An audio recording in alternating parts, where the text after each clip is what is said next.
Budget 2026 आ चुका है और मईशत में इससे बेहतरी मुमकिन होगी या नहीं। हमें ज्वाइन किया है बिलाल अजहर कियानी साहब ने, जो वज़ीर ममलकत बराए ख़जाना है, और मिक्स्ड रिएक्शन आ रहा है इस बजट पे। कुछ लोग कह रहे हैं बड़ा अच्छा है, ख़ास तौर पे हुकूमत ये कह रही है इससे अच्छा बजट मुमकिन ही नहीं था, और ये भी कह रहे हैं कि अपोजिशन के लोग उनको अलहदगी में कहते हैं कि आपने बहुत अच्छा बजट पेश किया है, लेकिन आवाम की राय कुछ और है। बिलाल साहब ये बताइएगा कि आप तो ज़ाहिर यही कहेंगे बजट बहुत अच्छा आपने पेश किया है, लेकिन कुछ चीज़ें ऐसी हैं जो आप थोड़ा एक्सप्लेन करेंगे तो लोगों को आम ज़ुबान में, अभी आप ये ना समझिए कि आप मीडिया से बात कर रहे हैं या पार्लियामेंटेरियन से कर रहे हैं, आम आदमी के लिए आप बताएं कि इस बजट में कम क्या हुआ है, ज़्यादा क्या हुआ। उन्होंने तो जो चीज़ें इस्तेमाल करनी हैं डेली की, उसकी कीमतें तो या तो वही हैं या बढ़ गई हैं। जी सर, बिस्मिल्लाहिर्रहमानिर्रहीम। बहुत शुक्रिया अब्सार साहब अपने शो में दावत देने का। देखिए, ये बुनियादी तौर पे अब्सार साहब एक तनख्वाहदार तबके का बजट है, और मैं आपको एक एक का मेजर बताऊंगा। ये हमारे उस बहन भाई बुज़ुर्ग का बजट है जिसके पास वैसे वसाइल नहीं होते कि वो अपना कोई घर बना सके, ये उसका बजट है। ये हमारे सनतकार का बजट है, एक्सपोर्टर का बजट है, ये हमारी IT इंडस्ट्री का बजट है। तो ये और ये हमारी ख़वातीन का बजट है जिसमें हमने पिंक टैक्स की, सेल्स टैक्स एग्जेम्पशन की यकीनी बनाई है। हमारे पॉपुलेशन कंट्रोल के जो चैलेंजेस हैं, कॉन्ट्रासेप्टिव्स के ऊपर जो हमने सेल्स टैक्स एग्जेम्पशन हटाई है, या सेल्स टैक्स एग्जेम्पशन बनाई है, उसको सेल्स टैक्स एग्जेम्प्ट किया है, ये उसका बजट है। तो देखिए, सबसे पहले तो अब्सार साहब, ये वज़ीर आज़म शहबाज शरीफ साहब ने कहा था कि जब भी चादर देखकर पाँव फैलाते हुए मौका मिलेगा। हम आपसे कहते थे कि जी हम बड़ा शुक्रगुजार हैं अवाम के जिसने साथ दिया, और हमने कहा था कि एक स्टेबलाइजेशन के वक्त के बाद जब मुमकिन होगा तो हम रिलीफ देंगे, और ये अवामी बजट है जो वज़ीर आज़म शहबाज शरीफ ने पेश किया।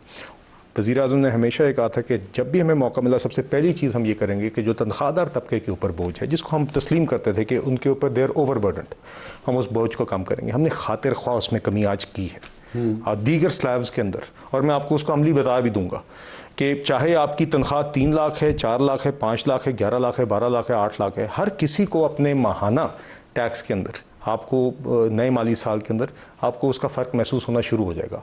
और ये स्लैब्स में रिडक्शन जिसकी, और आपको पता है कि ये स्लैब इस तरह होते हैं, ये आम फहम ज़रूरी है कि जब मैं कहता हूँ कि 22 लाख से 32 लाख सालाना कमाने वाला शख्स जो है, उसके स्लैब में 23 से 20% रेट में कमी होगी, 3% कमी हो गई है, और 32 लाख से 41 लाख वाले के रेट में 30% से 25% पे कमी हो गई है, 5% कमी हो गई है। तो कोई अगर 41 लाख कमाता है तो उसको निचले स्लैब का भी असर आता है और ऊपरले स्लैब का भी असर आता है, क्योंकि आपकी जो तनख्वाह है उसके हर स्लैब, आपकी भी जितनी भी तनख्वाह होगी उसका हर स्लैब आपका उस हिसाब से कैलकुलेट होता है।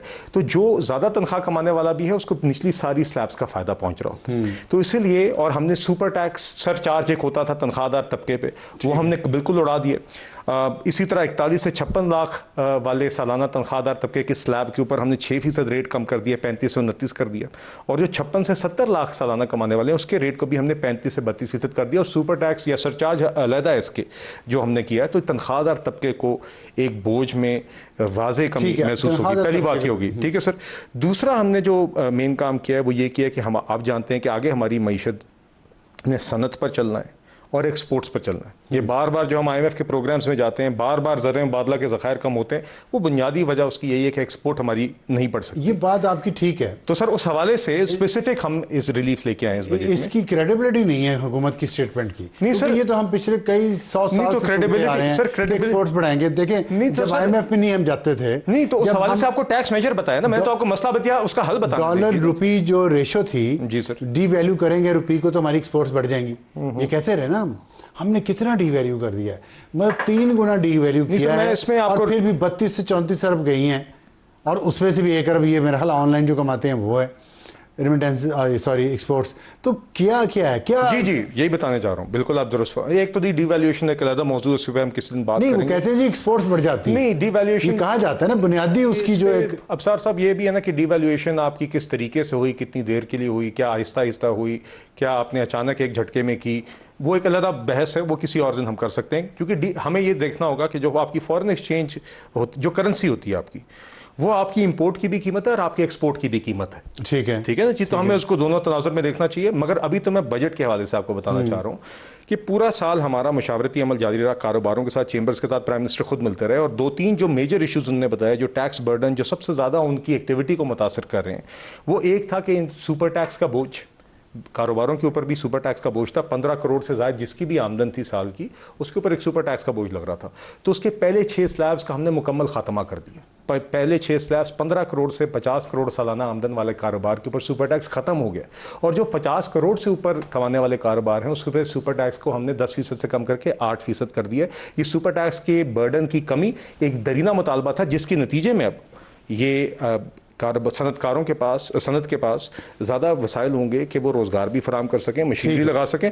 इसी तरह एक्सपोर्टर्स का एक स्पेसिफिक टैक्स था जो एक्सपोर्ट्स पे था, जो कि एक्सपोर्ट्स हमारा मसला है। मजमूई तौर पे जब भी एक्सपोर्ट की रकम पाकिस्तान में आती थी तो 2% टैक्स लगता था, 1% एडवांस इनकम टैक्स की मद में और 1% मिनिमम टैक्स की मद में, 2% फौरन कट जाता था। ये उनकी वर्किंग कैपिटल या आपके लिक्विडिटी को मुतासर करता था। इसको हमने कम करके मजमूई को 2% से 1.25% पे कम कर दिया। मैं एक सवाल आपसे पूछना चाह रहा हूँ, आपने अभी जितना भी जिक्र किया सेक्टर्स का कि इंडस्ट्री के लिए है, IT के लिए है, तनख्वाहदार तबके की बात की, IT का जी है सर, खवातीन के लिए है, IT का भी नहीं सर, और जो हमारे वो बहन भाई जो घर नहीं बनाना अफोर्ड कर सकते उनके लिए 71 अरब रुपए की अलग एलोकेशन है, जहां पे वो 1 करोड़ तक का कर्जा ले सकते हैं 5% के फिक्स्ड टैक्स फिक्स्ड रेट पे 10 सालों के लिए। ठीक है, लेकिन आज इसमें आपने एक सेक्टर का जिक्र नहीं किया जो पाकिस्तान का बहुत बड़ा सेक्टर है और आपको उसका याद भी नहीं है शायद।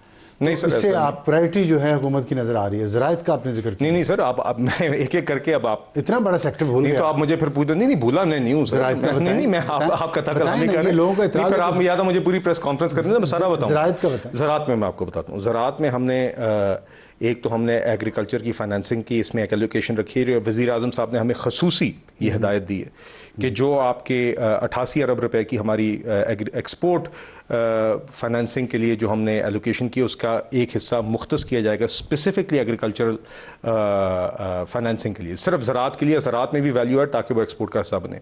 इसके अलावा हमने इस साल एग्रीकल्चर की अक्सरियती मशीनरी के ऊपर ड्यूटी पहले ही सिफर थी, और जो रह गई है जिसमें हार्वेस्टर भी हैं, जिसमें ट्रैक्टर भी हैं, दीगर हैं, उसकी भी दीगर अशिया की दीगर मशीनरी की जो हमने ड्यूटी है उसको हमने सिफर किया है। बाकी आप जानते हैं एग्रीकल्चरल इनकम टैक्स और वो मौजू जो है वो सूबों के, मगर एग्रीकल्चर और IT ये 2 शोबे वज़ीर आज़म साहब के स्पेसिफिकली वो कहते हैं कि अगर हमारी एक्सपोर्ट्स में कोई 2 शोबे खातिर ख्वाह ग्रोथ और जंप दिखा सकते हैं, एक्सपोर्ट्स में हमारी किरदार अदा कर सकते हैं, ये 2 सेक्टर्स प्राइम मिनिस्टर साहब ने स्पेसिफिकली हाईलाइट किए हैं। इसी तरह प्राइम मिनिस्टर के जो यूथ स्कीम्स के लिए अलहदा जो फंड्स मुख्तस किए गए हैं उसमें एक हिस्सा एग्रीकल्चर के हवाले से। ये सिर्फ 3 मिसालें मैंने आपको दी हैं। ज़राअत बिल्कुल, और मैं आपको एक और बात बताऊं जी, बजट से 2-3 दिन पहले प्राइम मिनिस्टर ने खुसूसी इजलास 2 घंटे का सिर्फ ज़राअत के ऊपर किया, जिसके ऊपर एग्रीकल्चर की वैल्यू चेन के अक्रॉस लोग, चाहे वो मैकेनाइजेशन से रिलेटेड थे, चाहे वो लाइफ स्टॉक से रिलेटेड थे, चाहे वो आपके फार्मर्स एसोसिएशन थी, 10, 12, 13 नुमाइंदगान अक्रॉस द एग्रीकल्चर सेक्टर बुलाए थे स्पेसिफिकली ताकि हम उनके मुतालबात ले सकें और उनकी तजावीज़ ले सकें, और वो भी आपको आगे एक सिलसिला बियॉन्ड बजट भी ज़राअत के ऊपर in a very organised way private sector के इनपुट के साथ आगे चलता है। अच्छा, ये फरमाइएगा, आपने सूबों से 1700 अरब लिया ना? नहीं जी, तकरीबन जो रकम बजट में भी हमने रिफ्लेक्ट की है वो ग्रांट की सूरत में 1035 अरब रुपए की होगी जी। 1035 जो आपने सूबों से लिया है? नहीं जी, 1035 अरब रुपए इस बजट में। 1035 अरब आपने सूबों से लिया वापस NFC अवार्ड के तहत जो उनको आप दे रहे थे, जिस पे निगोशिएशंस हो रही थी? जी देखिए, ये एक अरेंजमेंट है जो मुल्क की दीगर ज़रूरियात को मद्देनज़र रखते हुए, और हम सूबों के मशकूर हैं, वज़ीर आज़म साहब ने शुक्रिया अदा किया। उसके नतीजे में ये तय हुआ कि सूबों के पास जो रकम जाएगी उसमें से ग्रांट की सूरत में under article 164 of the constitution 1035 अरब रुपए वो वफाक को देंगे, मगर जी नॉट 1700, 1035 अरब रुपए। और देखिए, जो NFC का एक अलग डायलॉग है जिसमें एक मुस्तकिल एक नए NFC अवार्ड की बात है, वो इन पैरेलल अलग चलती रही। अच्छा, ये 1035 अरब जो आपने लिया है, ये आप कौम को बताएंगे कि वफाक इसको कैसे खर्च करेगा? ये देखें, इसमें एक तो आप जानते हैं कि हमारी जो डिफेंस नीड्स हैं, पिछले साल जंग जो हम जीते, और देखिए, और उसमें फील्ड मार्शल आसिम मुनीर और हमारी सारी अफवाज को उसका क्रेडिट जाता है कि जिस तरीके से उन्हें दलेरी से वो जंग लड़े और वो जंग जीते। आप जानते हैं कि नेशनल सिक्योरिटी इज़ पैरामाउंट, और हमने डिफेंस की एलोकेशन अभी बढ़ाई भी है, मगर हम ये समझते हैं कि इसमें अभी भी हमारा बजट डिफेंस का रिलेटिवली ठीक है, वो कम है। तो एक तो वो है, और आगे और भी चीज़ों पे इनको थोड़ा आप वो करेंगे बाइफरकेट करके कितना कितना किसको गया?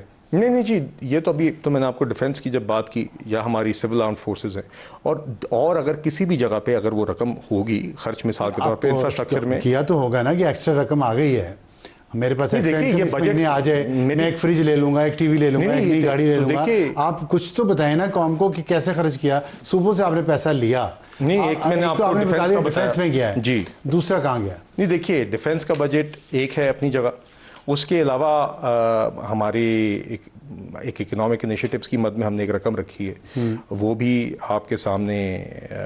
इकोनॉमिक इनिशिएटिव क्या है? नहीं देखिए, उसमें क्रिटिकल इंफ्रास्ट्रक्चर भी हो सकता है और चीज़ें, मगर ये बिल्कुल सूबों के साथ मशावरत करके हमने की। और इसी तरह ये अब हम सूबों के साथ मिलकर ही बढ़ाएंगे। सिविल आर्म फोर्सेस की हमारी ज़रूरियात थी, उसको हम बढ़ा रहे हैं। ठीक है। FC की हमारी रिक्वायरमेंट्स हैं, उसको हम बढ़ा रहे हैं। डिफेंस की अभी तक हमने तकरीबन कोई पिछले साल 2600 कुछ अरब का बजट था, 3000 लॉ एंड ऑर्डर के लिए आप ये प्राइमरली हमारी जो दिफाई ज़रूरियात हैं उसको ही हम आगे एनहांस करना चाह रहे हैं। इस पे अगर आप बात करें तो बात ये है कि ज़्यादातर सिचुएशन तो ख़राब है बलूचिस्तान में और खैबर पख्तूनख्वा में, लेकिन पैसा आपने सबसे ज़्यादा पंजाब से लिया है, जिस पे एतराज़ हो रहा है और लोग क्वेश्चन कर रहे हैं कि 700 अरब रुपये पंजाब ने दिया है जी। तकरीबन मेरे ख्याल से 500 से जस्ट अबव 500 होगा जी उनका, जस्ट अबव 500, मतलब वो हाफ एग्जैक्ट नंबर मेरे पास नहीं है जी। तो उसमें ये बताइएगा कि ये पंजाब ही से सबसे ज़्यादा क्यों लिया, जबकि पंजाब में सिचुएशन उतनी ख़राब नहीं है और पंजाब पहले भी अपने हिस्से से ज़्यादा दे चुका है जी। सबसे पहली बात तो ये है कि वज़ीर-ए-आज़म शहबाज शरीफ साहब ने सबसे पहले हमारे कायद नवाज़ शरीफ साहब का और वज़ीर आला मरीम नवाज़ का शुक्रिया अदा किया कि उन्होंने बिल्कुल इस ज़रूरत को मद्देनज़र रखते हुए पंजाब की तरफ से ताउन को यकीनी बनाया। दूसरी बात यह है कि ये जो तकसीम है वसाइल की कि किस सूबे ने कितना दिया, और इसमें हम सब सूबों के मशहूर हैं, वो उसी फार्मूले के तहत दिया जिसमें फार्मूले के तहत अभी सूबों को NFC की रकम जाती है। ठीक है, तो वही परसेंटेजेस जिससे जो वफाक और सूबों का हिस्सा जब NFC का अलहदा होता है और वो आपस में जिस तरतीब में या जिस प्रोपोर्शन में तकसीम होता है सूबों के दरमियान, उसी तरतीब से यहाँ पे फिर उनसे कंट्रीब्यूशन भी आ रही है। लेकिन बलूचिस्तान से तो कुछ नहीं लिया, उसको जाता तो है NFC से। नहीं जी, देखिए बलूचिस्तान का भी कुछ कंट्रीब्यूशन है, मगर यकीनन उसको उनकी एक वैसे भी NFC के अंदर एक क्लॉज होती है जहाँ पे जो उनकी एक प्रोटेक्शन होती है कि जब बजट के आगाज़ में जब आप एक नंबर देते हैं तो बलूचिस्तान की जो एडिशनलिटी होती है वो प्रिजर्व होती है। मतलब कि अगर कोई शॉर्टफॉल भी FBR के टारगेट में है तो बलूचिस्तान को उतना हिस्सा मिलता है जितना उसका बनता है, इसलिए बलूचिस्तान की ट्रीटमेंट थोड़ी सी मुख्तलिफ होती है। अच्छा, अब आपने 1000 अरब उनसे ले लिया, फिर BISP के नाम पे 838 अरब रुपए उनको वापस दे दिए सूबों को, जबकि ये बात भी डिस्कशन हो रही थी कि ये जो बेनज़ीर इनकम सपोर्ट प्रोग्राम है ये सूबों को दिया जाएगा कि वो ख़ुद अपने सूबे के हिसाब से मुताबिक, हालात के मुताबिक वो इस पे काम करें।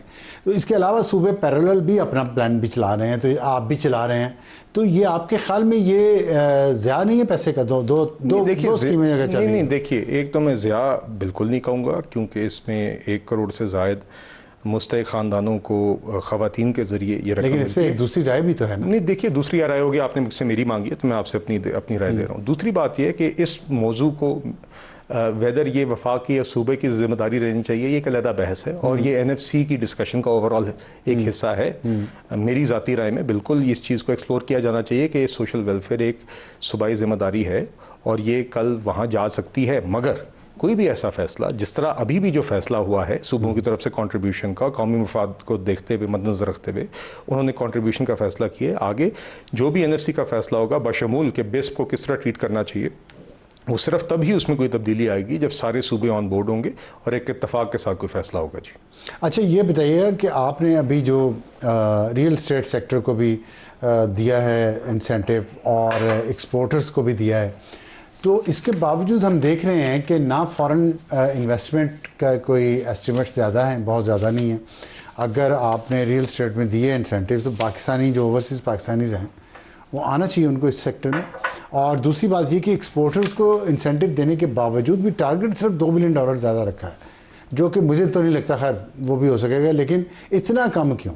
नहीं देखिए, बात यह है कि अफसार साहब, पहले ये तो आप मानिए ना कि अगर एक्सपोर्ट्स हमारी ज़रूरत है तो एक्सपोर्टर्स को ही हमें अपने इंसेंटिव देने चाहिए थे और वो हमने इस बजट में दिए हैं और हम समझते हैं अगले साल इसके नतायज आएंगे।